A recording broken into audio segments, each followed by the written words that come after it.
এখনকার জেনারেশনের উশৃঙ্খল মেয়েদের চেয়ে একটা বিটিএস আর্মি মেয়ে অনেক বেটার। কেন বলছি শুনুন। একটা আর্মি মেয়ে 5-7টা জাস্টফ্রেন্ড রাখে না।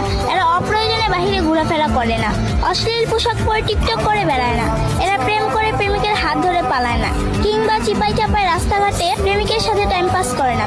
এদের এত সময় নেয়, এদের লাইফ জুড়েই বিটিএস। এরা ফ্রি সময়টুকু বিটিএস নিয়ে কাটায়, বিটিএস এর গান স্ট্রিমিং করে কাটায়, তাদের ইমাজিনেশন বিটিএস কে নিয়ে। মন খারাপ হলে এরা বিটিএস এর ফানি ভিডিও দেখে নিজেদের মুড নিজেরা ঠিক করে নেয়।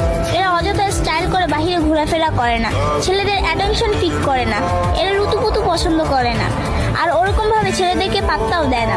এখন বলবেন তারা কি বিটিএস এর জন্য আজীবন সিঙ্গেল থাকবে? জি না, সময় হলে এরাও পরিবারের পছন্দ মতো ঠিকই বিয়ে করে নিবে, সে চিন্তা আপনাদেরকে করতে হবে না। আর বিয়ের পর ঠিকঠাকভাবে সংসারও গুছিয়ে করতে পারবে। আবার যার যার ক্যারিয়ার নিয়ে স্বপ্ন আছে তারা সেটাও পূরণ করতে পারবে।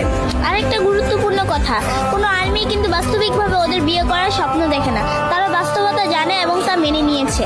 জামাই জামাই বলে এগুলো ফান করে কিংবা অযথা বলে, কিন্তু এরা যথেষ্ট রেসপেক্ট করে তাদের আইডলদের।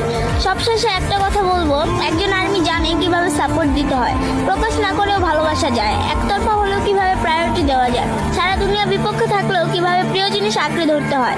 আপনি একজন আর্মিকে হেট করতে পারেন, কিন্তু তার পার্সোনালিটিকে আপনার অপছন্দ হবে না। ইদানিং কিছু ফ্যানদের সাথে আপনারা আর্মিদেরকে কম্পেয়ার করেন, ওটা করবেন না। ওদেরকে মূলত আর্মি হিসেবে ধরা হয় না। আই হোপ বুঝতে পারছেন। ধন্যবাদ।